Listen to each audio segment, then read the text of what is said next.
अगर चित्त प्रभु में लगा हुआ है तो आपसे सच्ची बात कहते हैं, अगर चूक भी हो जाए तो प्रभु क्षमा करके उसे आगे बढ़ाते हैं, उसका पतन नहीं होता। इसलिए संपूर्ण शरीरधारियों को सुख के लिए, शांति के लिए, निर्भयता के लिए, निश्चिंतता के लिए, परमानंद के लिए एकमात्र उपाय है भगवान की शरण हो जाना, प्रभु का आश्रय ले लेना। बड़े भाग्यशाली हैं जिनको ये बात पकड़ में आ जाए। नहीं आ जाएगी तो जीवन के अंतिम क्षण तक ये पता चल जाएगा तुम्हें कि हमने बहुत गलत किया और अब हम खाली हाथ जा रहे हैं, हमारे पास वो कुछ नहीं है जो हमें दुख से, शोक से, चिंता से, भय से, मृत्यु से बचा पाए। और अगर कहीं सत्संग की बात पकड़ ली है तो हृदय में फूलन होगी कि 5 नाम सही लेकिन हमारे पास है राधा नाम, 5 नाम है तो 5 नाम ही हिसाब में भारी पड़ जाएंगे, हमारा मंगल कर देंगे, हमें विपत्ति से बचा लेंगे। हमने आश्रय लिया है प्रभु का, वो संभाल लेंगे। ये बात समझ लो। अगर प्रभु से संबंध स्वीकृत आपने नहीं किया और नाम जप नहीं किया तो मन पछताई है, अवसर बीते, समय व्यतीत होने जाने पर पछताने से फिर क्या। स्टेशन थोड़ा विलंब गए, देखा वो गाड़ी छूट गई जिससे जाना था, अब क्या, अब पछताना ही है। ऐसे ही ये जीवन की गाड़ी छूट न जाए, हम अपनी मंजिल तय कर लें, वो है भगवत भजन इकट्ठा करना, खूब नाम रूपी धन इकट्ठा करना और प्रभु के भरोसे दृढ़ हो जाना। हमें कोई भी अन्य आश्रय नहीं बचा सकता इस माया प्रपंच से, एकमात्र प्रभु। इस संसार में छली कपटी मित्र काल के अधीन ये हमारा क्या सहयोग करेंगे। सहयोग तो कालातीत अनंत महिमाशाली प्रियालाल करेंगे। इसलिए ये बात समझ लो, प्रियालाल के सिवा आपका कोई हितकारी यहां नहीं है। जो है वो सब स्वार्थ का नाटक है। शुत बनितादि जान स्वार्थ रत, ना करू नेह सभी ते, अंत ही तो ही तजेंगे पामर, तू न तजय वही ते, मन पछतई है अवसर बीते। ये सब स्वार्थ का व्यापार, अंतिम समय कोई साथ नहीं देता, भगवान नाम भगवद आश्रय साथ देता है। श्रीपाद प्रबोधानंद जी महाराज कह रहे, शास्त्राणि मां कर्ण पथम प्रयात, सद्योक्ति का सदगुरुवो नमो नो वाह, वृंदावन प्रेम रसोन्मदान्धम, किमुद्ग्रहम ग्राह्यताति हास्याः।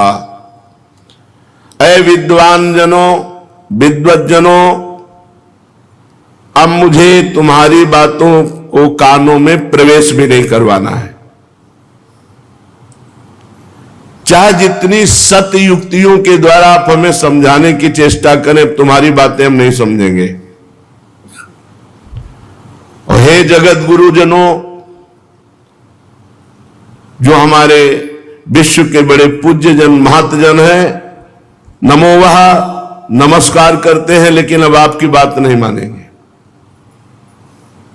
क्या कहना चाहते हैं श्रीपाद?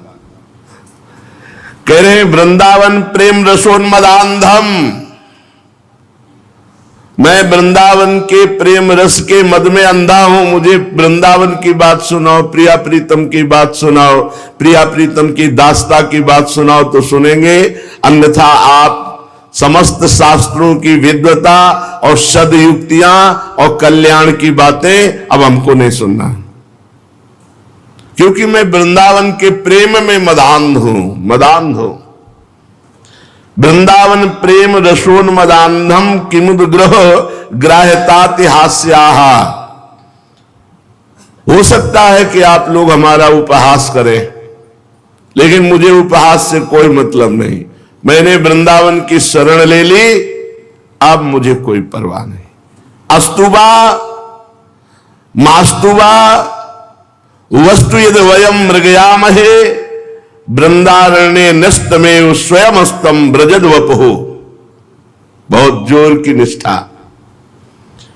जिस परम तत्व को मुनिजन खोजते रहते हैं, वस्तु यदि वयम मृगयामहे, जिस भगवत तत्व की खोज बड़े बड़े महात्मा करते रहते हैं, मुझे उसकी भी परवाह नहीं।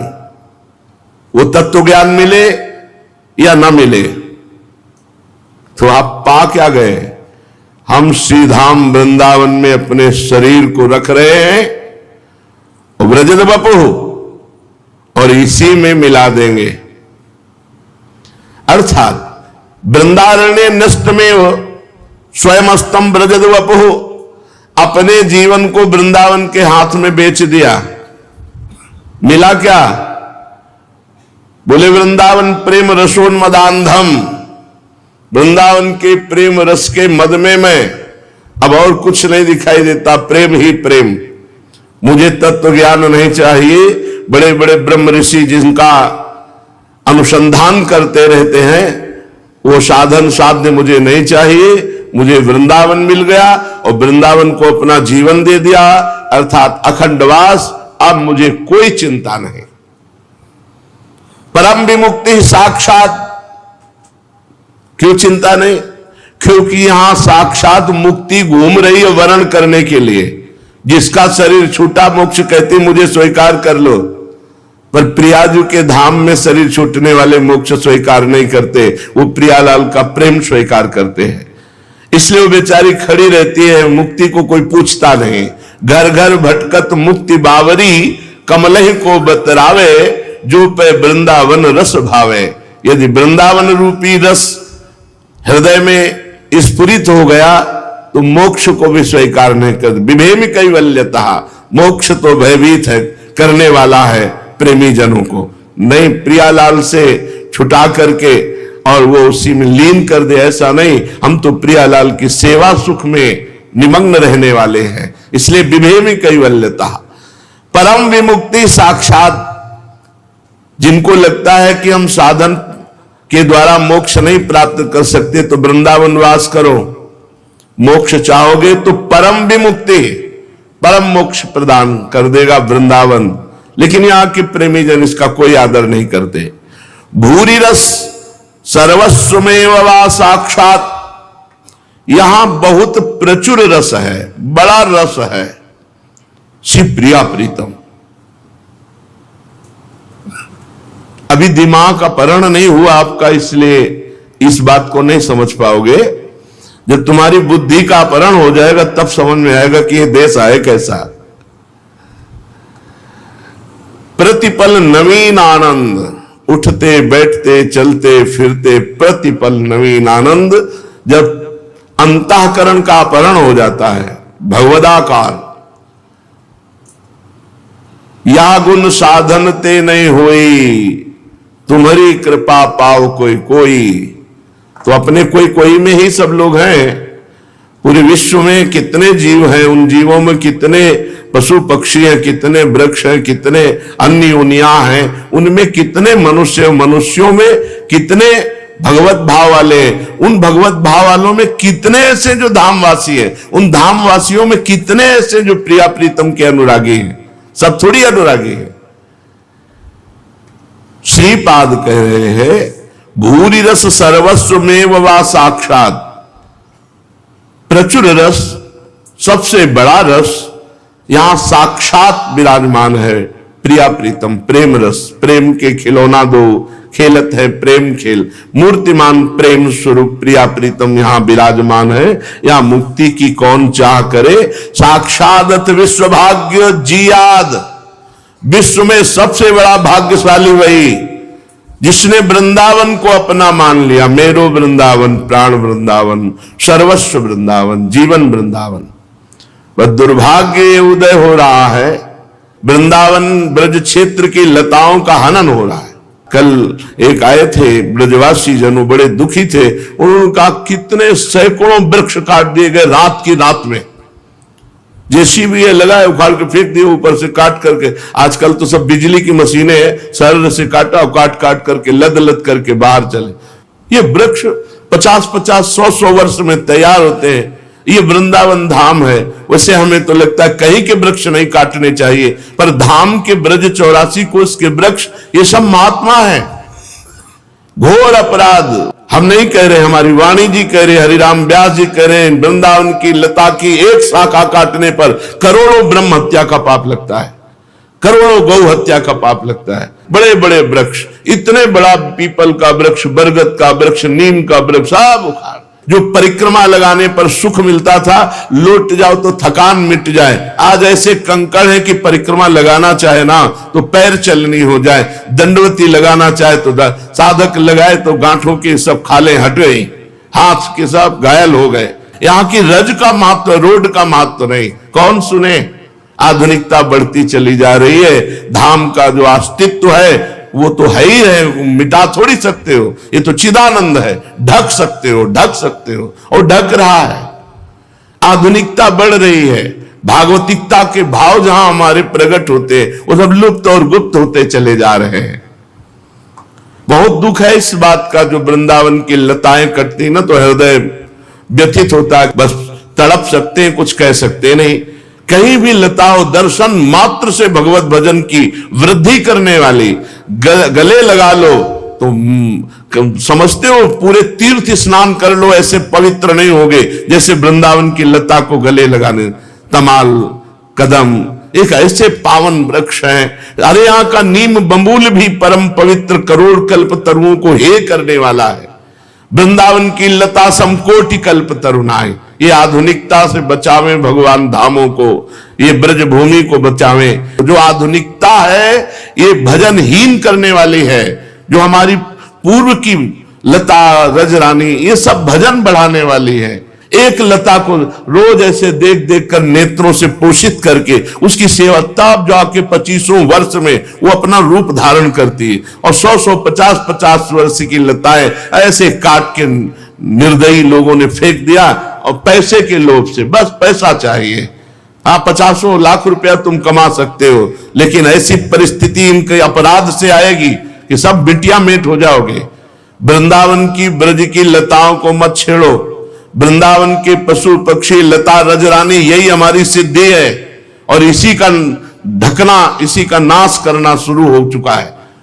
जिधर देखो लता, कोई जगह खरीदेगा पहले लता का काटना होगा, लता का नाश किया जाए।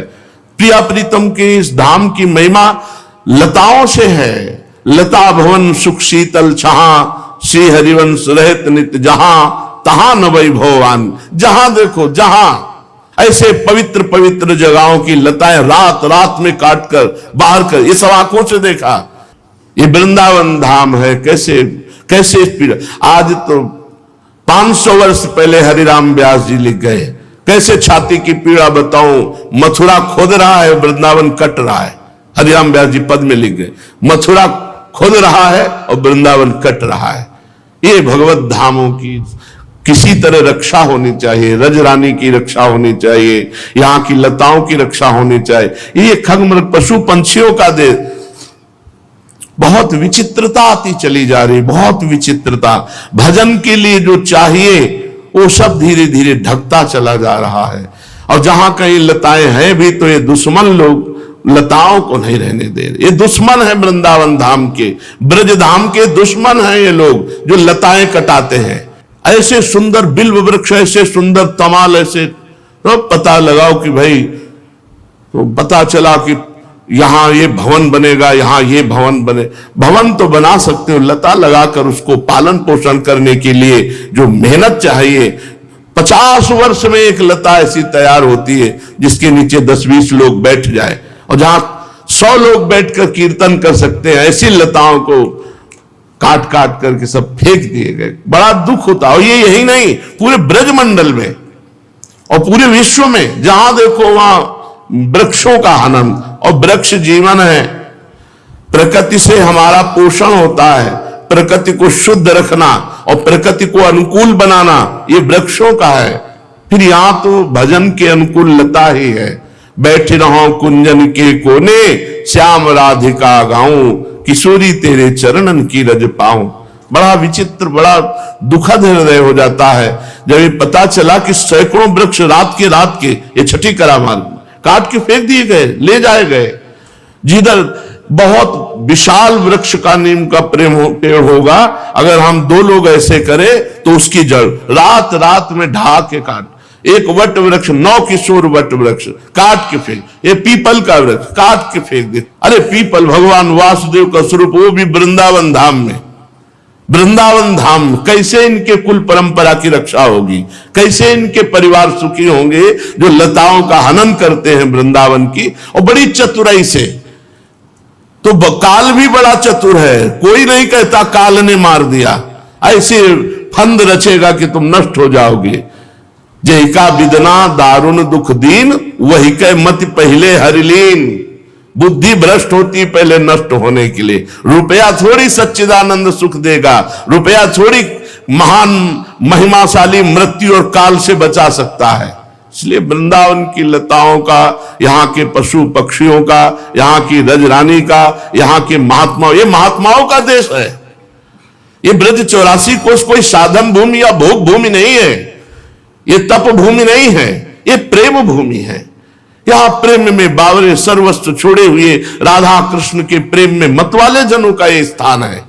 अब जहां देखो वही सब भगवत भजन विमुख वार्ता, भगवत भजन से विमुख करने वाले दृश्य, भगवत विमुख करने वाली सब चेष्टाएं, धाम में आकर के बढ़िया भागवतिक जीवन व्यतीत करते हुए भजन करके प्रियालाल की प्राप्ति करें। इसलिए ये बड़ा विचित्र है।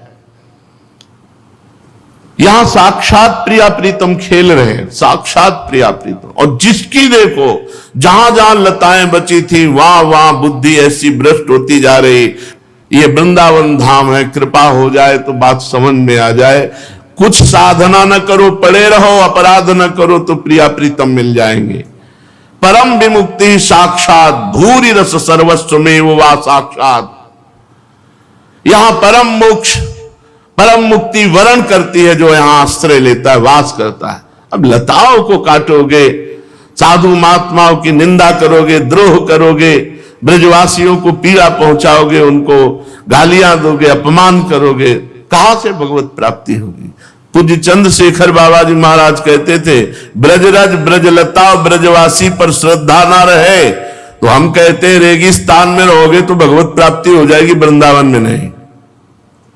डायरी में आके लिखा था, 25 वर्ष पहले ये वचन बाबा के निकले थे। क्यों? यहां सिद्धि है ब्रजरज, ब्रजवासी ब्रजलता, यहां की सिद्धि है। जो ब्रजवासियों के चरणों में झुकता है, ब्रजरज का लेपन करता है और ब्रजलताओं के नीचे प्रियालाल के रस भरे गीत गाता है, यही यहां की सिद्धि है। उसी को प्रेम की प्राप्ति होती है। साक्षादत विश्व भाग्यम जीयाद, विश्व में सबसे बड़ा भाग्यशाली जीव कौन है? बोले जो वृंदावन का आश्रय लिए है, जो वृंदावन का वास स्वीकार किए हैं। और जियाद वृंदावनम श्रुतैर मृग्यम, स्वयं वेद जिस तत्व को नेति नेति कहते हैं वो तत्व यहां मूर्तिमान होकर खेल रहा है। उनके हम घर में रह रहे हैं, मोक्ष और कल्याण ये तो सब धूल दूसरित है। यहां इनकी कोई परवाह नहीं। हमें जो लाभ मिला, धाम आना, धाम का दर्शन, धाम का आश्रय, धाम का वास, इसीलिए कह रहे अस्तुआ मास्तुआ वस्तु यद वयम मृगयामहे। जो बड़े बड़े तत्व ज्ञानी मुनीश्वर जिसको खोज करते रहते हैं, वो मुझे मिले या न मिले इसकी कोई परवाह नहीं। वृंदारण्ये नस्तमेव स्वयं अस्तम ब्रजद वपुहु, मैंने अपने जीवन को वृंदावन के हाथ में बेच दिया, वृंदावन को समर्पित कर दिया। हरिभक्ति सुरस सिंधु मंथादि सारमुत्थतम किमपि, आश्रय परमोदारम सकलासारम विहाय राधिका रामम। ये हरिभक्ति सुरस का समुद्र है वृंदावन। हरिभक्त की सुंदर रस वृत्ति प्रकट करने वाला ये वृंदावन समुद्र है। अनिर्वचनीय रूप, अनिर्वचनीय लीला, अनिर्वचनीय रस सीधाम वृंदावन में प्रकट है। परम उदार वृंदावन का जो वास और आश्रय लेता है वो ऐसी सुरस भक्ति को प्राप्त होता है। दैवोपपन्नान्न कृतात्म वृत्ति श्री कृष्ण चंद्रेति रसानुवृत्ति वृंदावनैकार्पित चित्त वृत्ति किम श्यामहम त्यक्त परम प्रवृत्ति। श्रीधाम वृंदावन में प्रियालाल के विधान के अनुसार जैसा आपको वास मिला, जैसा आपको भोजन मिला, जैसी व्यवस्था है उसकी चिंता मत करो। जैसा प्रभु ने उचित समझा वैसा आपको वास दिया है, जैसा प्रभु उचित समझ रहे वैसा आपको आहार आदि की व्यवस्था की है। दैवोपपन्नान कृतात्म वृत्ति, अपने शरीर निर्वाह के लिए अपने आराध्य देव के आश्रित रहो।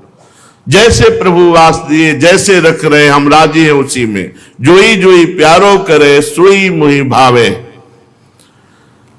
आकांक्षा करो श्री कृष्ण चंदेति रसानुवृत्ति, श्री प्रियाजू और कृष्ण चंद जू के प्रेम रस में डूबने की आकांक्षा करो।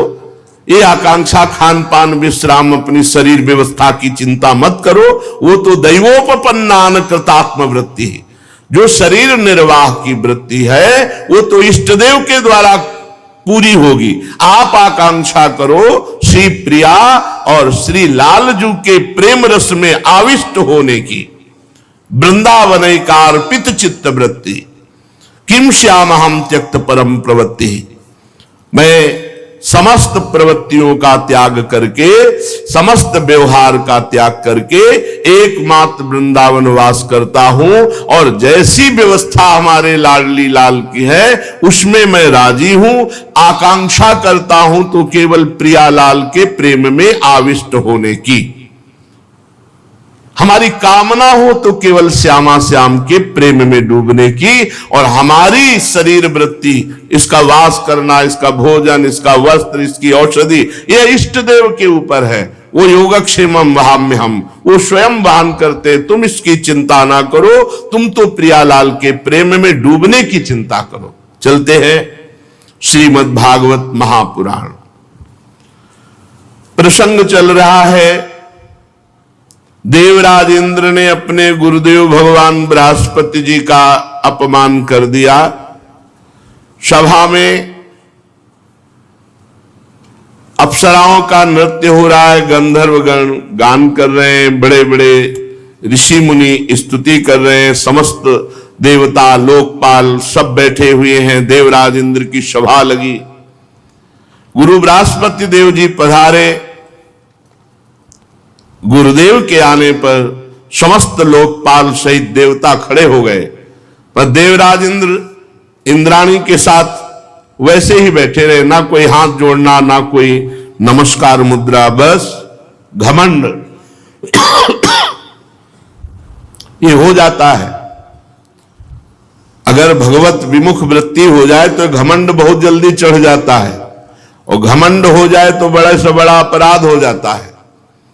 देवगुरु बृहस्पति जी ने देखा कि देवराज इंद्र को त्रिभुवनपति होने का बड़ा घमंड है, इसीलिए खड़ा नहीं हुआ, आदर नहीं किया, वापस लौट गए। जब वो वापस लौट गए तब बुद्धि होश में आई और अपनी बड़ी निंदा की सभा में कि मैंने अपने गुरुदेव का अपमान कर दिया। हाय, ये त्रिभुवनपति पद कितना मदांध करने वाला है कि परम ज्ञानी परम कृपालु भगवान बृहस्पति जी जो हमारे गुरुदेव हैं उनका हमने अपमान कर। अब क्या दौड़े, बृहस्पति जी त्रिका लग गए। उन्होंने देखा कि वो आ रहा है तो अंतर्धान हो गए और ऐसी जगह एकांत में हो गए कि इंद्र ध्यान करने पर भी नहीं ढूंढ पाए। अब घबरा गए। उनको घबराहट इस बात की हुई कि गुरुदेव नाराज हो गए, ये बात दैत्यों को पता चलेगी तो आक्रमण कर देंगे। और ऐसा ही हुआ। दैत्यजन भगवान शुक्राचार्य जी को गुरु मानते, बड़े पवित्र भाव से आराधना करके उनको अनुकूल कर लिया था। जे ही पता चला कि इनके गुरु से बिगड़ गई, बस फिर आक्रमण करके खूब मार काट मचाई, देवताओं को भगा दिया, देवलोक से देवताओं को भगा दिया। देवराज इंद्र कुछ मुख्य देवताओं के साथ ब्रह्मा जी के पास गए। ब्रह्मा जी से विनय की। ब्रह्मा जी ने कहा तुम्हारा गुरु अपराध बन गया, अब तुम किसी को गुरु बनाओ। और वो तुम्हारी रक्षा का भार ले समर्थ हो तो तुम विजय प्राप्त कर सकते हो। तो ब्रह्मा जी से प्रार्थना की कि हमारा गुरु बनने योग्य कौन है त्रिभुवन में? तो कहा त्वष्टा के पुत्र विश्वरूप जी। विश्वरूप जी बड़े ही जितेंद्रिय, धर्मनिष्ठ, वेदज्ञ और तपस्या के धनी हैं।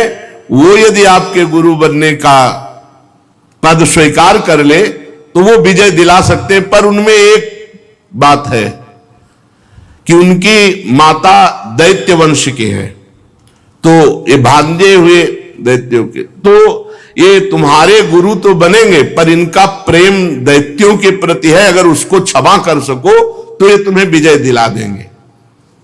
त्वष्टा के पुत्र विश्वरूप जी के पास देवराज इंद्र और बड़े बड़े लोकपाल गए, विनय की और काम आज्ञा भी करते हैं, क्योंकि हम श्रेष्ठ देवता हैं, आप हमारे गुरु पद पर विराजमान हो। हमारी प्रार्थना भी है, हमारी आज्ञा भी है। विश्वरूप जी ने कहा यद्यपि ये निंदनीय है, ये बुद्धि को भ्रष्ट कर देता है, पर जब आप हमारे यहां अतिथि रूप से आए और आप ऐसी आज्ञा भी कर रहे हैं और प्रार्थना भी कर रहे हैं, तो मैं आपके गुरु पद को स्वीकार करता हूं। और दिव्य वैष्णवी विद्या का प्रयोग किया।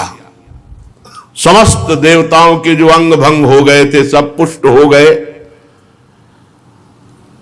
और वैष्णवी विद्या के बल से पुनः देवराज इंद्र को स्वर्ग पर स्थापित किया और कहा मैं एक कवच का गायन करता हूं, जैसा कहूं वैसे आचमन, अंगन्यास, करन्यास करके फिर तुम्हें कोई भी भेद नहीं सकता, कोई पराजित नहीं कर सकता।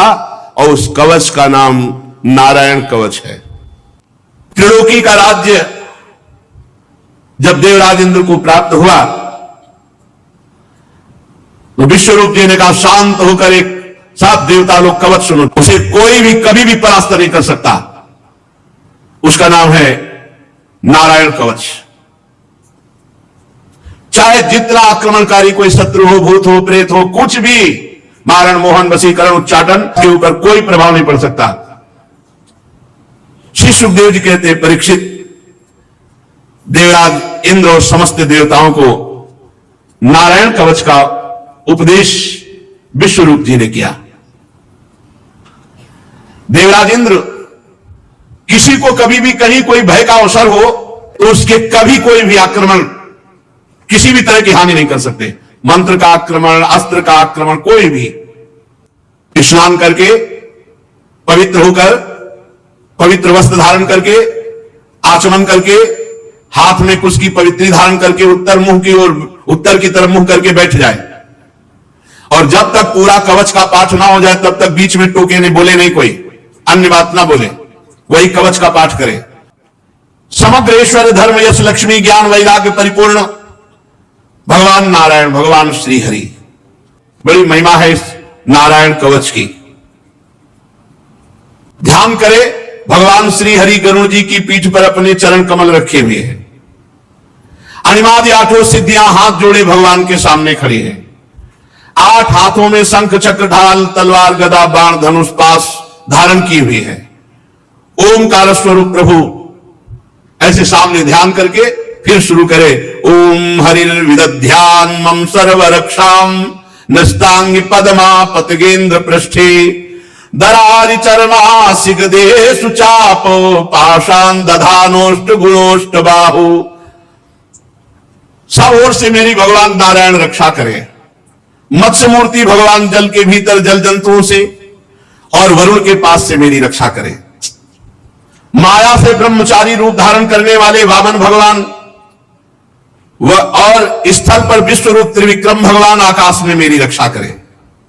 जिनके घोर अट्टहास से दिशाएं गूंज उठी, गर्भवती दैत्य पत्नियों के गर्भ गिर गए, वे दैत्य युद्ध पतियों के शत्रु भगवान नरसिंह हमारी जंगल में, किले में, रणभूमि में, विकट स्थानों में मेरी रक्षा करें। अपनी दाढ़ों पर पृथ्वी को धारण करने वाले यज्ञ मूर्ति वाला भगवान मार्ग में रक्षा करें। परशुराम भगवान पर्वतों के शिखरों पर, लक्ष्मण जी के सहित भरत के बड़े भाई भगवान श्री रामचंद्र जी प्रवास के समय मेरी रक्षा करें। भगवान नारायण मारण, मोहन, भयंकर विचारों से, सब प्रकार के प्रमादों से मेरी रक्षा करें। ऋषि श्रेष्ठ भगवान नर गर्व से, अहंकार से मेरी रक्षा करें। योगेश्वर भगवान दत्तात्रेय जी योग के विघ्नों से, त्रिगुणाधिपति भगवान कपिल देव कर्म बंधनों से मेरी रक्षा करें। परम ऋषि सनत कुमार कामदेव से रक्षा करें। हयग्रीव भगवान मार्ग में चलते समय मेरी रक्षा करें। देव मूर्तियों को देखकर जो नमस्कार नहीं करता है उसको अपराध लगता है, उस अपराध से देव ऋषि नारद जी और 32 सेवा अपराधों से भगवान नारद और कच्छप जी हमारी रक्षा करें। कल जहां विश्राम हुआ था वो था 32 सेवा अपराधों से भगवान नारद जी हमारी रक्षा करें, और जो हमसे पाप कर्म बन गए हैं, हमें नरक ले जाने वाले हैं, उनसे कच्छप भगवान हमारी रक्षा करें। धनवंतरिर भगवान पात्व पथ्याद्वंद्वाद भयादृशभो निर्जितात्मा यज्ञश्च लोकादवताद जनांताद बलो गणात् क्रोधवशाद हिंद्रः द्वैपायनो भगवान प्रबोधात् बुद्धस्तु पाखंड गणात् प्रमादात् कल्कि कले कालमलात् प्रपातु धर्मावनायो रुकृतावतारः माम केशवो गदया प्रातरव्यात् गोविंद आसंगव मात्र वेणु नारायण पर्णि उदात्त शक्तिर मध्यम दिने विष्णुरनीन्द्र पाणि। भगवान धनवंतरी कुपथ से रक्षा करे। जितेंद्री भगवान ऋषभदेव सुख दुख आदि द्वंद्वों से, भयदायक द्वंद्वों से भगवान ऋषभदेव जी रक्षा करे। यज्ञ भगवान लोकापवाद से रक्षा करे। भगवान बलराम जी मनुष्यकृत कष्टों से रक्षा करें। भगवान अनंत शेष जी क्रोधवश नामक सर्पों के गणों से मेरी रक्षा करें। भगवान श्री कृष्ण द्वैपायन व्यासदेव जी अज्ञान से हमारी रक्षा करें। बुद्ध देव भगवान पाखंडियों से और प्रमाद से हमारी रक्षा करें। धर्म रक्षा के लिए महान अवतार धारण करने वाले भगवान कल्कि पाप बहुल कलिकाल के दोषों से हमारी रक्षा करें। प्रातः काल भगवान केशव अपनी गदा लेकर हमारी रक्षा करें। दिन चढ़ाने पर भगवान गोविंद अपनी बांसुरी अधरों पर विराजमान करके हमारी रक्षा करें। दोपहर के पहले भगवान नारायण तीक्ष्ण शक्ति लेकर और दोपहर को भगवान विष्णु सुदर्शन चक्र के द्वारा हमारी रक्षा करें। तीसरे पहर में भगवान मधुसूदन अपना प्रचंड धनुष लेकर मेरी रक्षा करें। सायंकाल भगवान ब्रह्मा जी त्रिमूर्तिधारी माधव, सूर्यास्त के बाद ऋषिकेश भगवान रक्षा करें। अर्धरात्रि के पूर्व और अर्धरात्रि के समय भगवान पद्मनाभ हमारी रक्षा करें। रात्रि के पहले प्रहर में श्री वत्सलांशन भगवान हरिजू रक्षा करें। उषा काल में खड्गधारी भगवान जनार्दन रक्षा करें। सूर्योदय से पूर्व श्री दामोदर भगवान और संध्याओं में कालमूर्ति भगवान विश्वेश्वर हमारी रक्षा करें। हे सुदर्शन चक्र, आपका आकार चक्र की तरह है, जैसे रथ का पहिया। आपके किनारे का भाग प्रलयकालीन अग्नि के समान अत्यंत तीव्र है। आप भगवान की प्रेरणा से ही भक्त रक्षा के लिए जाते हैं और सदैव आप घूमते रहते हैं। जैसे आग वायु की सहायता से सूखे घास फूस को जला डालती है, ऐसे ही आप जो भगवान की शरण में हैं उनके विघ्नों को, कष्टों को, पापों को और दुष्ट जनों को शीघ्र से शीघ्र जला दीजिए, जला दीजिए। हे भगवान की कौमोदकी गदा, आपसे छूटने वाली चिंगारियों का स्पर्श वज्र के समान असह्य है। हे भगवान अजित की प्रिय गदा, मैं भगवान का सेवक हूं, इसलिए आप कूष्मांड, विनायक, यक्ष, राक्षस, भूत, प्रेत आदि ग्रहों को कुचल डालिए और मेरे शत्रुओं को चूर चूर कर दीजिए। हे भगवान का पांचजन्य शंख, आप श्री कृष्ण चंद्रजू के फूंकने से जो शब्द करते हैं, शत्रुओं का दिल दहला देने वाले, यातधान, प्रमद, प्रेत, मातृका, पिशाच, ब्रह्म, राक्षस, इन सब से आप हमारी रक्षा कीजिए। हे भगवान की प्यारी तलवार, आपकी धार बहुत तीक्ष्ण है, आप श्री भगवान की प्रेरणा से भक्तों की रक्षा के लिए उनके शत्रुओं को छिन्न भिन्न कर दीजिए। हे भगवान की प्यारी ढाल, आप में सैकड़ों चंद्राकार मंडल हैं, आप बड़ी तेजोमयी हैं। जो पाप दृष्टि, पापात्मा, शत्रु, जो भक्तों को कष्ट देने वाले हैं, उनको सदा सदा के लिए उनकी आंखें बंद कर दीजिए। सूर्य आदि ग्रह, पुच्छल तारे, केतु, दुष्ट मनुष्य, सर्प आदि रेंगने वाले जंतु, दाढ़ों वाले हिंसक पशु, भूत प्रेत आदि पापी प्राणी, ये जो हमें भय दे, जो हमारा मंगल विनाश करने वाले हैं, हे भगवान के नाम, हे भगवान के आयुध, भगवान नाम कीर्तन के प्रभाव से तत्काल समस्त अमंगल नष्ट हो जाए। बृहद रथंतर सामवेदी स्तोत्रों द्वारा जिन श्री भगवान की स्तुति की जाती है, वेद मूर्ति भगवान गरुण देव जी, विश्वक्सेन जी, भगवान के नामों का उच्चारण, नामों का कीर्तन करने से समस्त विपत्तियों का नाश कर देते हैं। हे हरि के नाम, आप महान महिमामय हो। हे हरि के वाहन, आप महिमामय हो। हे आयुध, हे भगवत पार्षद, आप हमारी बुद्धि, इंद्री, मन और प्राणों की समस्त विपत्ति आपत्तियों से रक्षा कीजिए। जितना भी ये कार्य कारण जगत है, सब वास्तव में भगवान ही बने हुए हैं। इस सत्य के प्रभाव से हमारे सारे अमंगल नष्ट हो जाएं, सारे उपद्रव नष्ट हो जाएं।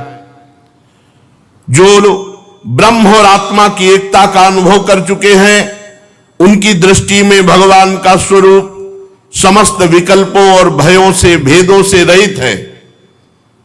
फिर भी माया शक्ति के द्वारा भूषण, आयुध और विविध प्रकार की शक्तियों को भगवान धारण करते हैं। ये बात निश्चित सत्य है और ये धारण करते हैं हम भक्तों की रक्षा के लिए। इसलिए विश्व रूप भगवान हमारी रक्षा करें। जो अपने भयंकर अट्टहास से लोक के लोक भयभीत कर देते हैं, जो अपने तेज से सबका तेज ग्रस लेते हैं, ऐसे भगवान नरसिंह देव दसों दिशाओं में हमारी रक्षा करें। ऊपर नीचे, दाएं बाएं, बाहर भीतर जो हमारे शत्रु हैं, उनसे हमारी रक्षा करें। विश्वरूप जी ने देवराज इंद्र से कहा, ये मैंने तुम्हें नारायण कवच सुना दिया, इस कवच को अपने में स्थापित करो, तुम सुरक्षित हो गए हो। अब अनायास तुम दैत्य उत्पत्तियों को जीत लोगे। जो नारायण कवच तुम्हें हमने सुनाया, इसे जो सुनेगा उसके सारे पाप नष्ट हो जाएंगे। तो कोई भी शत्रु से परास्त नहीं कर सकता। वो नेत्रों से देख ले या पैर से छू ले तो तत्काल समस्त भयों से मुक्त हो जाएगा। ये वैष्णवी विद्या है। प्रेत, पिशाच आदि नहीं कभी आएंगे, बाघ आदि, सर्प आदि ये जीव कभी नहीं काटेंगे, अकाल मृत्यु नहीं होगी। बड़ा दिव्य है नारायण कवच। प्राचीन काल की बात है कि कौशिक गोत्री ब्राह्मण इस नारायण कवच को धारण करके उसका शरीर मरुभूमि में छूट गया था। तो जहां उस ब्राह्मण का शरीर पड़ा था, हड्डियां पड़ी थी, जो नारायण कवच बांध करके प्राण छूट गए थे, तो उसके ऊपर से एक दिन गंधर्वराज चित्ररथ अपनी स्त्रियों के साथ विमान पर बैठकर जा रहा था। जे भी उन हड्डियों के ऊपर से निकला, ते ही विमान खोपड़ी के बल उल्टा होकर के गिर पड़ा इस घटना से बड़ा आश्चर्य हुआ उसको। फिर उसने वालखिल्य ऋषियों से प्रार्थना की कि इस भूमि में ऐसा क्या है कि मेरा विमान आगे नहीं जा पाया और उल्टा होकर गिर पड़ा। तब उन्होंने कहा कि नारायण कवच बांधे हुए यहां जिसका शरीर छूटा है, जितनी हड्डियां पड़ी हैं, वो नारायण कवच से युक्त है, इसलिए तुम ऊपर विमान से नहीं जा पाए और नीचे गिर पड़े। तब उसने उन हड्डियों को ले जाकर सरस्वती नदी में प्रवाहित किया और फिर स्नान करो गया। ऐसा प्रभाव नारायण कवच का है। भगवान सुखदेव जी कहते हैं, परीक्षित इस नारायण कवच को जो समय पर सुनता, कोई भी इस वैष्णवी विद्या पर प्रहार नहीं काम कर सकता। तंत्र मंत्र मारण वशीकरण उच्चाटन भूत प्रेत कोई भी, ये पक्की बात। विश्व रूप से ये वैष्णवी विद्या सब देवताओं को मिली और रणभूमि में असुरों को पराजित कर दिया। पर कपटी को कभी अपना मित्र नहीं बनाना चाहिए और स्वार्थी को कभी शिष्य नहीं बनाना चाहिए। अगर कपटी को मित्र बनाओगे तो धोखा मिलेगा और स्वार्थी को शिष्य बनाओगे तो हानि हो जाएगी। वो अपने गुरु पर ही प्रहार कर देगा। स्वार्थी नहीं देखता कि अपराध क्या है या लाभ क्या है, वो स्वार्थ में अंधा हो जाता है। बहुत से ऐसे उदाहरण हैं। तो इंद्र देवता बड़े स्वार्थी हैं। जब जरूरत पड़ी थी तो गुरुदेव प्रणाम और नमस्कार, जब नारायण कवच पहनाकर विश्व विजयी बनाकर त्रिभुवन पति पर पद पर बैठाल दिया, तब देखो क्या व्यवहार करते हैं। स्वार्थी का व्यवहार कैसा होता है। 3 रूप सिर थे विश्वरूप जी के, 3, जैसे ब्रह्मा जी के 4 मुख, तो विश्वरूप जी के 3 मुख थे। एक मुंह से वो सोमरस पान करते थे, दूसरे से सुरा पीते थे, तीसरे से अन्न खाते थे। पिता इनके त्वष्टा थे, ये देवताओं में श्रेष्ठ है। इसलिए ये जब यज्ञ करते तो ऊंचे स्वर से देवताओं की वृद्धि हो ऐसा आहुति देते और धीमे स्वर से दैत्यों की वृद्धि हो ऐसा आहुति देते, क्योंकि दैत्य कुल की माता थी। ये दैत्यों के भांजे हुए और त्वष्टा देवता थे, उनके ये पुत्र थे। तो जब गुरु पद पे बैठे तो उच्च स्वर से आहुति देते देवताओं की बल वृद्धि हो और धीमे स्वर से आहुति देते कि दैत्यों की भी, क्योंकि वो मामा है, माता उसी कुल की थी। देवराज इंद्र जब त्रिभुवन पति पद पर बैठ गए, नारायण कवच धारण कर लिया, विश्वरूप जी ने उनको जिता भी दिया। भले वो धीमे स्वर से आहुति पर गुरु पद में थे, तुम्हें जिता दिया, तुम्हें जो चाहिए वो मिल गया। देवराज इंद्र को सूचना मिली कि ये धीमे स्वर से आहुति देते हैं दैत्यों की बल वृद्धि की। इंद्र भयभीत हो गए। उन्होंने जाकर के बड़ी फुर्ती से तीनों खोपड़ी काट ली। गुरुदेव विश्वरूप जी की, बड़ा स्वार्थी, ये अक्षम्य अपराध। बस केवल एक बात से कि वो धीमे स्वर में आहुति अपने मामा की पक्ष में देते, उच्च स्वर से आहुति देवताओं की देते, क्योंकि देवता त्वष्टा उनके पिता थे और माता दैत्यवंश की थी। काट ली देवराज इंद्र ने, तीनों गर्दन काट ली। अब वो तो दिव्य महापुरुष, तो जिससे सोमरस पीते थे वो सर पपीहा, और जिससे सुरापान करते थे वो सर गौरैया, और जिससे अन्न खाते थे उससे तीतर। ये 3 पक्षी बन के, पपीहा, गौरैया और तीतर। अब गुरु हत्या लग गई पीछे देवराज इंद्र के, ब्रह्म ऋषि और गुरु पद पे। पर यही एक कपटी को कभी मित्र न बनावे, स्वार्थी को कभी शिष्य न बनावे। स्वार्थी को स्वार्थ पूर्ति के लिए गुरु मानेगा, भगवान मानेगा, जहां उसका स्वार्थ पूर्ण हुआ फिर नहीं। विश्व रूप के जे ही गर्दन काटी तो 3 पपीहा, गौरैया और तीतर, और ब्रह्म हत्या, गुरु हत्या देवराज इंद्र के पीछे। अब हटा सकते नहीं थे, इतनी सामर्थ्य नहीं थी। ब्रह्म हत्या ऊपर सवार हो गई, हाथ जोड़ करके कांपने लगे। बहुत उपाय किया, 1 वर्ष तक भयंकर पीड़ा, भयंकर कष्ट, कहीं ठौर नहीं। सिंहासन में बैठ नहीं सकते जाके। अब ये बड़े बड़े ऋषियों से पूछते हैं अपनी शुद्धि का उपाय। तब सब ऋषियों ने मिलकर के देवराज की जो गुरु हत्या करने पर ब्रह्म हत्या हुई उसके 4 विभाग किए। एक पृथ्वी को हिस्सा दिया, दूसरा जल को हिस्सा दिया, तीसरा वृक्ष को हिस्सा दिया और चौथा स्त्रियों को हिस्सा दिया। ब्रह्म हत्या के 4 हिस्से कर दिए। पृथ्वी में यह वरदान दिया, पृथ्वी की जो ब्रह्म हत्या का स्वरूप है वो ऊषर भूमि है, और जल में जो ब्रह्म हत्या का स्वरूप है फेन बुदबुदा है, उसे हटा के ही गोता मारा जाता है। जब कभी जल में तो फिर ऐसे गोता मारा जाता है। ऊषर भूमि में कोई अनुष्ठान नहीं किया जाता, वो अपवित्र भूमि मानी जाती है। और वृक्ष में जो गोंद निकलती है और माताओं बहनों में जो मासिक धर्म होता है, इसे ब्रह्म हत्या कहा जाता है। 3 दिन तक किसी भी तरह माता बहनों को रसोई स्पर्श करना या पवित्र कार्य करना निषेध किया गया है। 3 दिन तक एकांत सेवन करते हुए अंदर भगवान नाम जप करते हुए व्यतीत करे। ये उस समय ब्रह्म हत्या का यह आवेश जो 3 दिन तक मासिक धर्म होता है, हमारी शास्त्रीय पद्धति ऐसा है। तो पृथ्वी में ऊषर भूमि, और उनको वरदान दिया कि कहीं भी कितना भी बड़ा गड्ढा हो, बिना भरे अपने आप पूर्ण हो जाएगा समय आने पर। और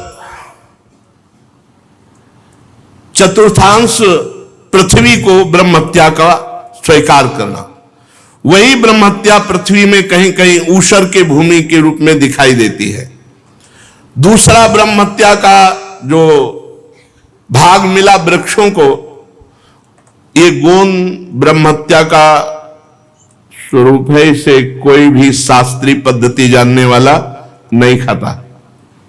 ये जो गोंद वृक्षों की है, इसका प्रयोग उसे बहुत बलिष्ठ है, इसको बलवर्धक पदार्थों में प्रयोग करते हैं, पर इसको जो शास्त्रीय पद्धति जानने वाला है वो गोंद का भक्षण नहीं करता।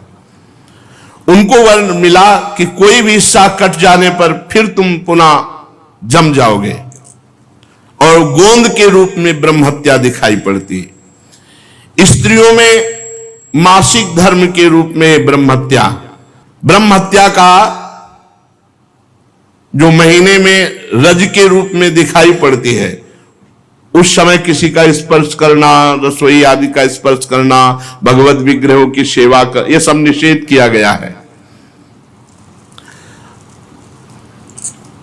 जल ने जो चतुर्थांश स्वीकार किया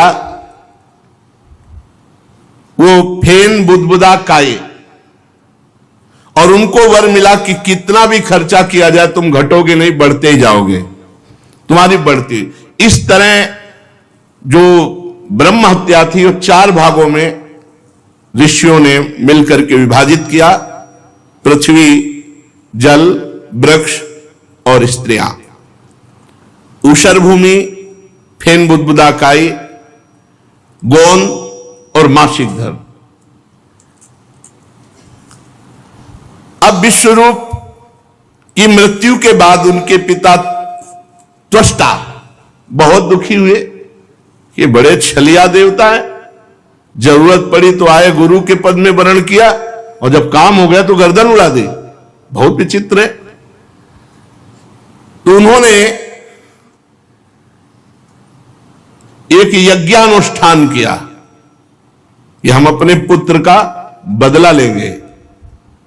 हतपुत्रस्ततस्त्वष्टा जुहावेन्द्राय सत्रवे इंद्र शत्रो विवर्धस्व मां चिरम जहि विद्विषं। विश्व रूप की मृत्यु के बाद त्वष्टा ने एक यज्ञ किया, हे इंद्र शत्रु तुम्हारी अभिवृद्धि हो और शीघ्र से शीघ्र तुम अपने शत्रु को मार डालो।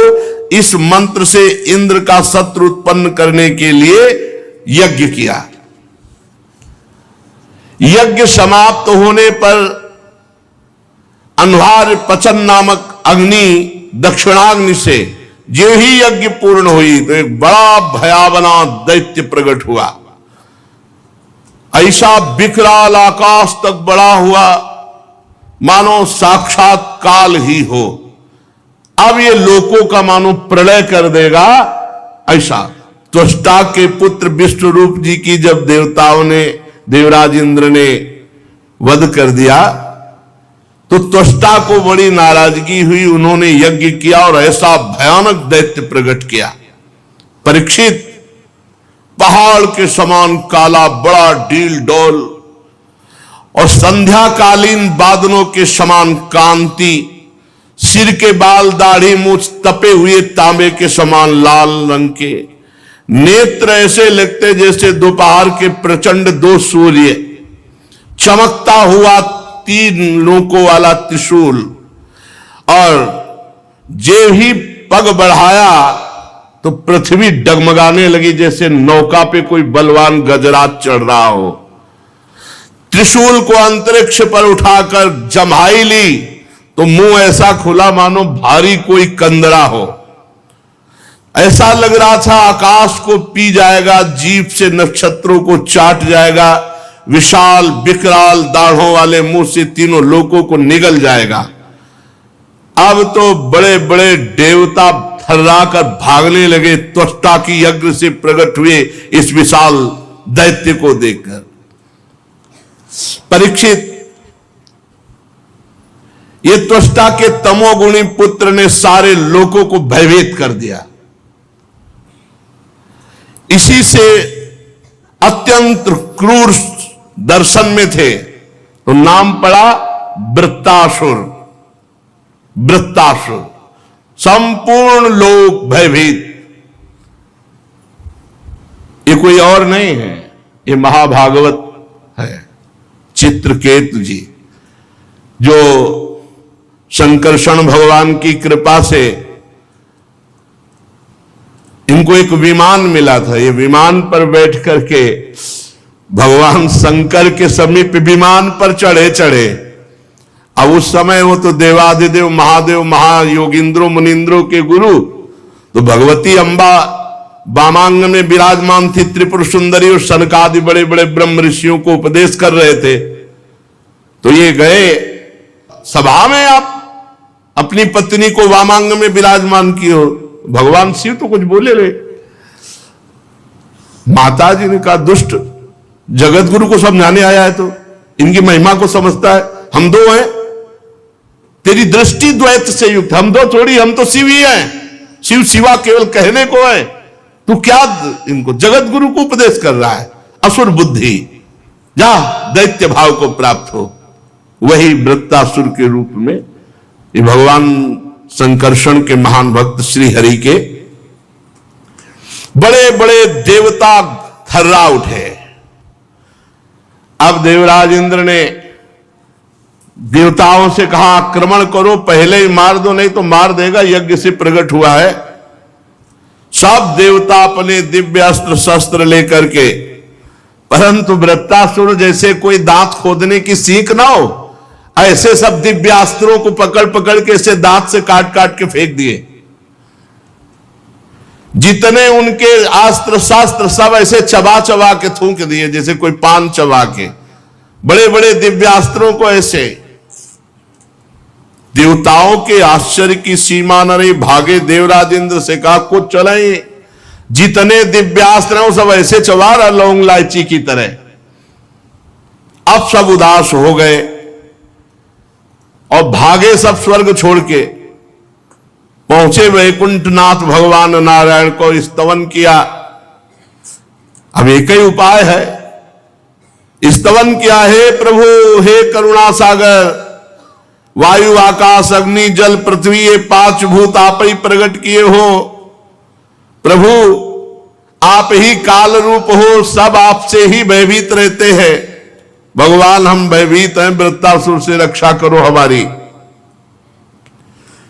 प्रभु अगर कोई आपका सहारा न लेकर इस भय से बचने के लिए किसी और का सहारा ले तो ऐसे जैसे कुत्ते की पूंछ पकड़ के कोई समुद्र पार जाना चाहता हो। वैवस्वत मन पिछले कल्प के अंत में जब भयभीत हुए तो आपका सहारा लिया, तो प्रलय के जल के समय आप मत्स्य अवतार धारण करके उनकी रक्षा की। प्रभु ऐसे ही हम भयभीत हैं, हम आपकी शरण में हैं, वृत्तासुर से हमारी रक्षा करो। प्रभु आप अवश्य बचाओगे, हमें विश्वास है। पहले कह रहे अवश्य बचाओगे, हमें विश्वास है। प्रभु आप ही हम सबकी उत्पत्ति का कारण हो। ये बड़े स्वार्थी है, ऐसा ही गजा के विश्वरूप जी से प्रार्थना की थी। स्वार्थी से कभी भरोसा न करे। जब सत्यभामा जी की इच्छा के लिए पारिजात लेने भगवान गए थे ना, तो युद्ध किया था देवताओं ने। जरूरत पड़ी तो घुटने टेक दिए, और जब समझा कि अब जरूरत नहीं है तो युद्ध शुरू कर दिया भगवान से। स्वार्थी से कभी विश्वास नहीं। इसीलिए एकमात्र हेतु की कृपाल भगवान श्री हरि है। प्रभु आपकी कृपा से हम विपत्ति से बच सकते हैं, हमें संकट से पार करो। उदार शिरोमणि हम देवता लोग आपके ही जियाए जी रहे, आपके ही कल्याण करने से निर्भय है। बड़ी विनय की प्रभु आप ही आप। श्री सुखदेव जी कहते महाराज, देवताओं ने इस प्रकार भगवान की स्तुति की तो भगवान प्रकट हो गए, और भगवान के शरतकालीन कमल के समान खिले हुए नेत्र 16 पार्षद भगवान की सेवा में, बड़े ही सुंदर भगवान का सौंदर्य, वक्षास्थल श्रीवत्स का चिन्ह, गले में कौस्तुभ बड़ी, सब देवता साष्टांग धरती पर लौट गए। दृष्ट्वा तम वनौ सर्वौ ईक्षणाह्लाद विक्लवाहा दंडवत पतिता राजन छनैरुत्थाय तुष्टौ। भगवान को देख साफ साष्टांग दंड के समान लेट गए, धीरे धीरे उठे हाथ जोड़ करके। फिर भगवान से, हे भगवान आप ही यज्ञ में स्वर्ग आदि देवताओं को शक्ति देने वाले हो, आप ही यज्ञ के फल देने वाले हो, आप ही यज्ञ में विघ्न डालने वाले दैत्यों का नाश करने वाले हो। इसलिए प्रभु हम आपको बार बार नमस्कार करते हैं। आपके अनंत नाम हैं, आपके नामों की सीमा नहीं है।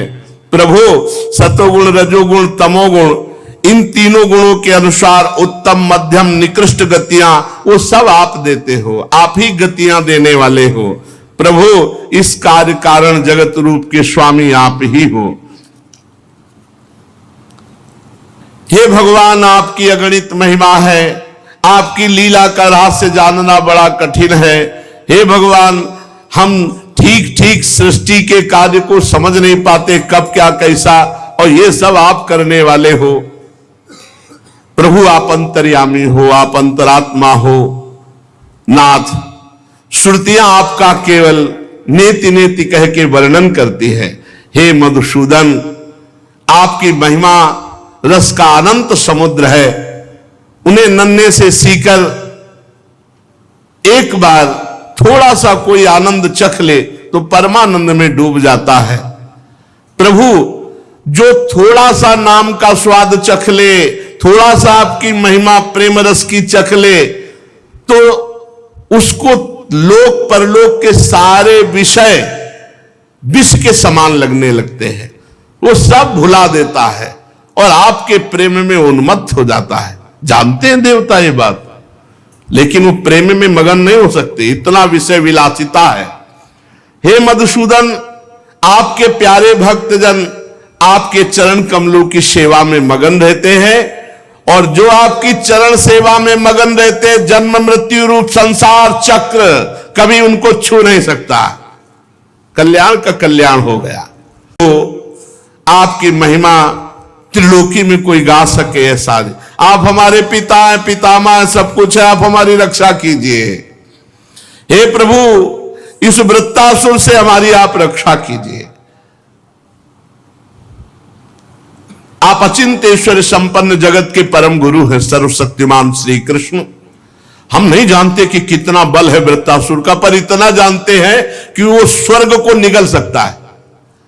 हमारे अस्त्र शस्त्र से सब चबा गया, अगर आप उपाय नहीं बताओगे तो स्वर्ग को निगल जाएगा, वो तीनों लोकों को ग्रस जाएगा। प्रभु आप मार डालो, प्रभु आपकी कीर्ति होगी, आप मार डालो, आपकी बड़ी प्रशंसा होगी। अब जब हे प्रभु हम आपको नमस्कार करते हैं, जब देवताओं ने भगवान की स्तुति इस तरह की, तो भगवान ने कहा ठीक है, हम आप पर प्रसन्न हैं। देव शिरोमणियों, जब हमारा कोई आश्रय ले लेता है तो हर संकट से हम उसे बचाते हैं। अब कोई ऐसा संकट नहीं है जो दुर्लभ हो और हटाया न जा सके। जो पुरुष मेरी शरण में आ जाता है, मैं उसकी इच्छा की पूर्ति कर देता हूं। मुक्ति चाहता है तो मुक्ति, भोग चाहता है तो भोग, जो चाहता है, संकट निवृत्ति चाहता है तो संकट निवृत्ति।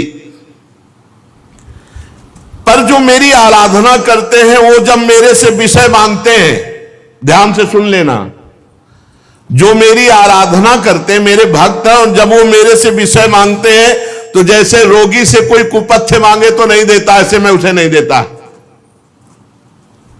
हमारे भगवान कितने कृपालु हैं। रोगी से जैसे कुपथ्य मांगे मरीज तो नहीं देता, ऐसे जब मेरे भक्त मेरे से विषय मांगते तो मैं उसे नहीं देता। मैं वृत्तासुर को तो नहीं मारूंगा, लेकिन मारने का उपाय बता दूंगा। क्यों? भगवान का वो भक्त है। वृत्तासुर जी भगवान के भक्त हैं, बड़े अनन्य भक्त हैं। देर मत करो, जाओ दधीचि ऋषि के पास जाओ। उनका शरीर परम पवित्र हो चुका है। उपासना, व्रत, तपस्या, भजन से रोम रोम, नस नाड़ी, हड्डी सब पवित्र हो गई है। उनसे उनका शरीर मांग लो। दधीचि ऋषि ब्रह्मबोध संपन्न महापुरुष है। जो ही शरीर मांगोगे वो दे देंगे। ब्रह्मबोध संपन्न महापुरुषों को शरीर से तनिक भी प्रियता नहीं होती। अश्वनी कुमारों को घोड़े के सिर से उपदेश करने के कारण उनका एक नाम अश्वशिरा भी है। उनकी उपदेश की हुई अध्यात्म विद्या के प्रभाव से अश्वनी कुमार जीवन मुक्त हो गए हैं। जाओ अथर्ववेदी दधीचि ऋषि से ये जो नारायण कवच तुमने सुना, ये दधीचि ऋषि ने त्वष्टा को सुनाया, त्वष्टा ने विश्वरूप को, विश्वरूप ने तुम्हें, उसी से तुम विजय को प्राप्त हुए और उन्हीं विश्वरूप को मारा। इसीलिए त्वष्टा ने बदले के लिए इनको प्रकट किया है। जाओ तुम मांगो जाकर शरीर दधीचि ऋषि से, और अश्वनी कुमार को साथ ले जाना, वो अवश्य दे देंगे। फिर उनके शरीर से उनकी हड्डियां निकालना और उन हड्डियों को विश्वकर्मा के द्वारा एक आयुध अस्त्र तैयार करना। उस अस्त्र में इतनी सामर्थ्य होगी कि वृत्तासुर का सर काट लेंगे, अन्यथा कोई अभी तक अस्त्र ही नहीं है। दिव्यास्त्रों को तो लौंग इलायची की तरह वृत्तासुर जी चबा रहे थे। वृत्तासुर के मर जाने पर तुम लोगों को फिर से तेज अस्त्र, शस्त्र और संपत्तियां प्राप्त होंगी। जाओ, तुम्हारा कल्याण हो। और संभावी जो मेरी शरण में आ जाता है, उसके सारे संकटों की निवृत्ति हो जाती है। श्री सुखदेव जी कहते, परीक्षित, विश्व के जीवन दाता श्री हरि इंद्र और देवताओं को ऐसा आदेश देकर अंतर्धान हो गए। अब देवता लोग अथर्ववेदी दधीच ऋषि के पास जाकर के साष्टांग दंडवत की और दधीच ऋषि से कहा कि भगवान ने आदेश किया है कि आप अपना शरीर हमें दे दो। देवताओं की ये बात सुनकर दधीच जी बहुत हंसे आनंद में और देवताओं से कहा, देवताओं क्या तुम्हें बात पता नहीं कि सबको अपना शरीर कितना प्रिय है और मरते समय कितना भयानक कष्ट होता है। जब तक चेत रहता है तब तक असह्य पीड़ा होती प्राणों के त्यागने में, और जब मूर्छित हो जाता है तो बात अलग है। जीव को जगत में जीवित रहने की बड़ी इच्छा होती है। यह शरीर बड़ा अनमोल प्रिय वस्तु है और तुम मांग रहे हो कि शरीर दे दो। कौन होगा जो शरीर देने का साहस करेगा? ऐसी स्थिति में स्वयं भगवान आके मांगे तो भी देने के लिए तैयार कोई नहीं होगा। बड़ा शरीर प्रिय है, कहने की बात अलग है। धर्म के लिए अब कह तो रहे हैं, प्राणों का मोह त्याग करके काम विजयी बनो, क्रोध विजयी बनो, लोभ विजय हो। कैसे कहा जाए? शास्त्र कह रहे, गुरु कह रहे, भगवान कह रहे, मान लो ना। ये बात परीक्षा के लिए कही थी। अब देवता क्या बोलेंगे? नहीं, दधीच ऋषि ब्रह्म ऋषि है, इनको बिल्कुल शरीर से कोई लगाव नहीं। देवताओं ने कहा, ब्राह्मण आप ऐसा कैसे कह सकते हैं? आप तो बड़े उदार हैं। आप घबरा गए कि एक ही उपाय है इनकी हड्डियों से बने, और वो कह रहे हैं हमें शरीर बड़ा प्रिय है, शरीर कैसे छोड़ा जाए, छोड़ने में तो बहुत कष्ट है। आप जैसे दयावान महापुरुष ऐसा कैसे कह सकते हैं? अरे भगवान ने आपकी प्रशंसा की है और आपका लोक में बड़ा यश होगा, बड़ी प्रशंसा होगी।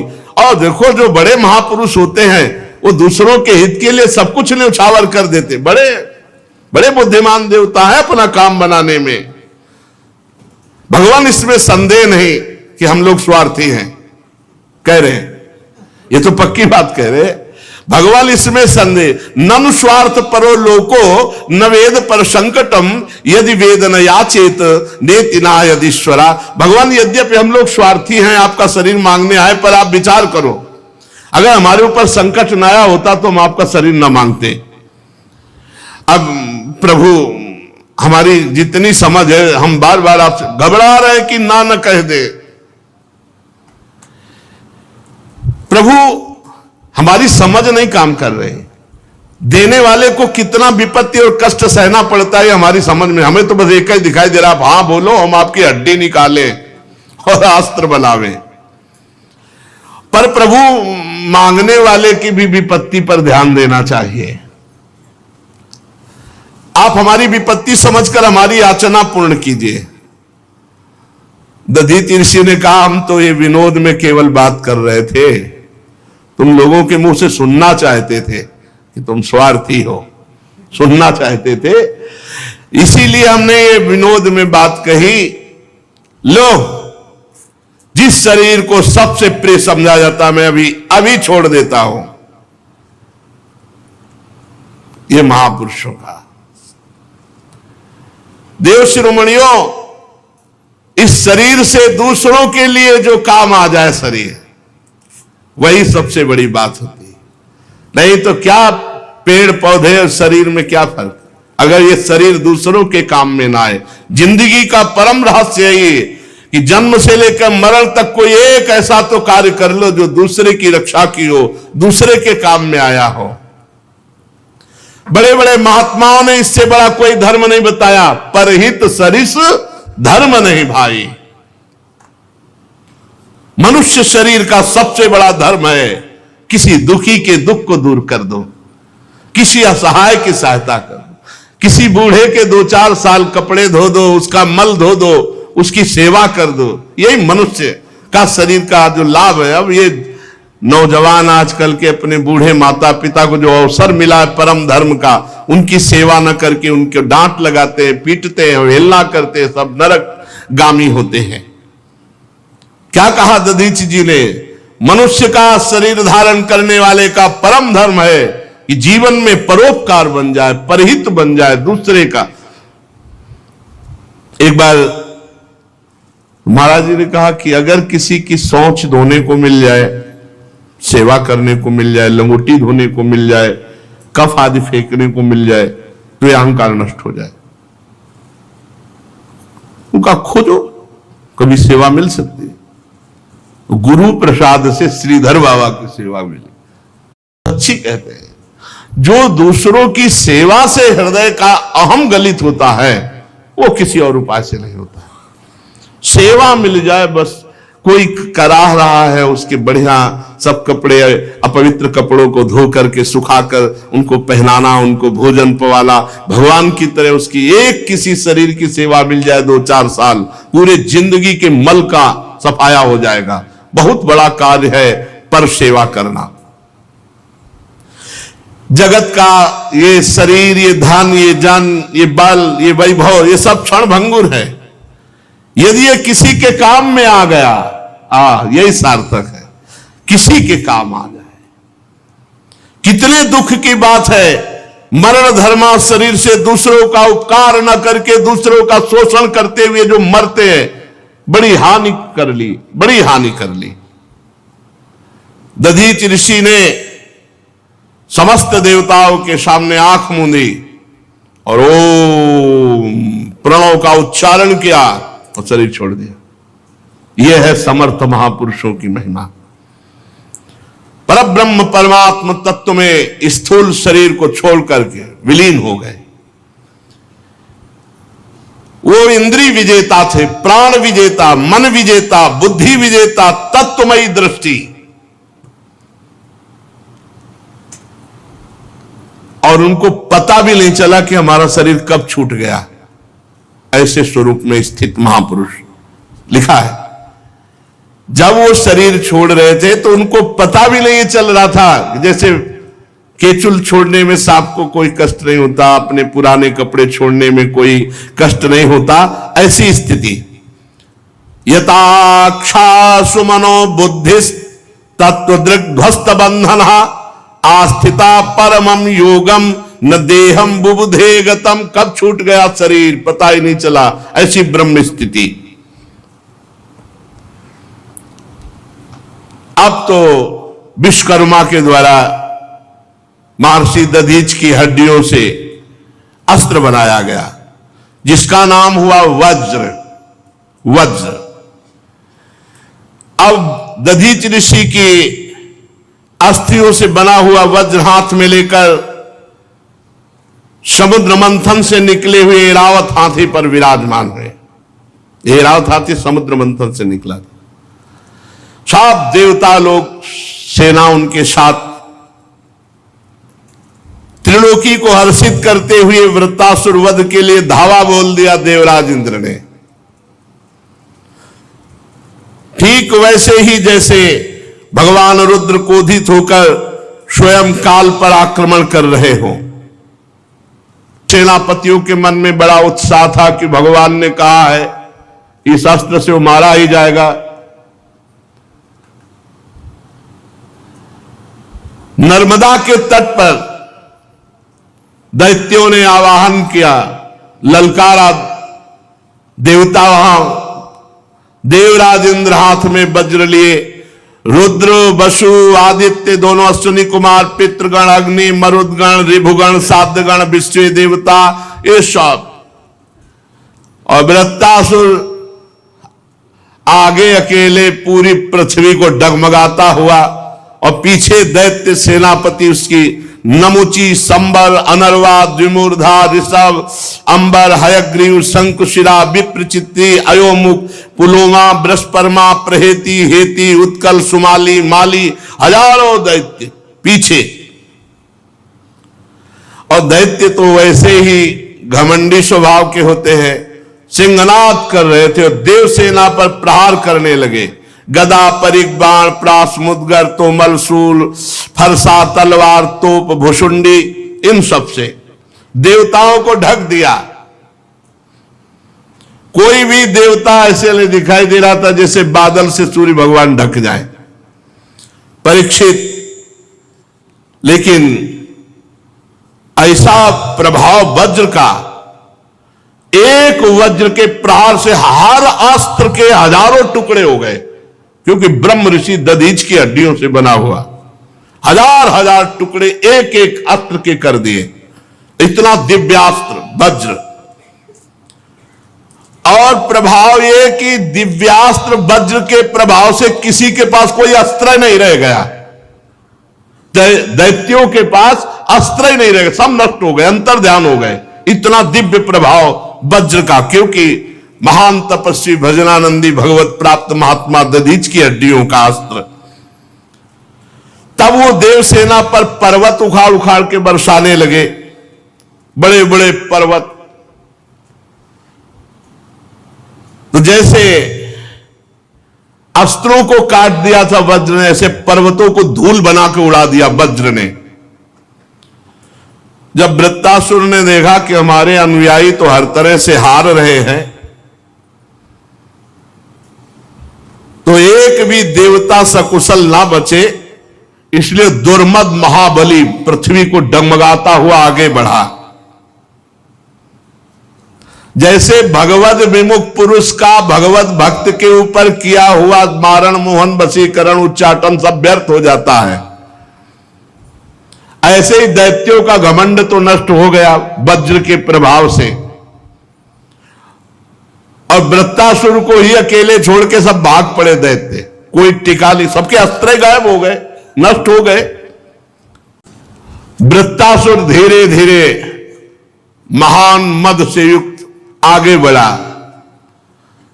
देवता देखकर भयभीत होकर भाग गए। देवताओं की जो सेना थी, जब देखा कि वृत्तासुर आ रहे हैं तो अस्त्र नहीं चलाए, देखे के वापस हो गए, क्योंकि इतना भयानक स्वरूप, इतना बलवान। तुम लोग मृत्यु से क्यों भयभीत हो रहे हो, युद्ध भूमि से क्यों भाग रहे हो, ललकारा वृत्तासुर ने। कोई बात नहीं सुन रहा इस समय, मतलब पहाड़ का पहाड़, आकाश को घेरे हुए वृत्तासुर। वृत्तासुर देवताओं से क्रोध से तिलमिलाता हुआ, ओठ को चबाता हुआ, और जो देव सेना डटी हुई थी पैरों से ऐसे जैसे कोई घास फूस रौंदे, ऐसे देवताओं को रौंदता हुआ आगे बढ़ा। और डांटा, ए क्षुद्र देवताओं, कायरो, रणभूमि में पीठ दिखा के भागने में तुम्हें शर्म नहीं आती? तुम शूरवीर मानते हो अपने को, डरपोको, तुमको जहां प्रशंसा मिलती वहीं गरजते हो, स्वर्ग में देवता बने पूजते हो, आओ हमारे सामने। तुम्हारे मन में अगर किसी के भी युद्ध का उत्साह हो तो सामने आओ, क्षण भर कोई नहीं टिका। वृत्तासुर इतना बड़ा बलवान डील डौल का था कि देवता सब छोटे छोटे लग रहे थे, और क्रोध में जब सिंहनाद किया तो अचेत हो गई देवसेना। वृत्तासुर जी ने गर्जना जब की तो मूर्छित हो गए देवता। देवता मूर्छित है, ऐसा लग रहा है जैसे बिजली गिर गई हो सबके ऊपर, और उनको पैरों से रौंदते हुए आगे बढ़ रहा है। मदोन्मत्त गजराज जैसे कोई नरकट का बन रौंद डाले, ऐसे मूर्छित देवताओं को। रणबांकुरा वृत्तासुर हाथ में त्रिशूल लिए और नेत्र बंद किए भयभीत देवसेना को कुचल रहे थे पैरों से।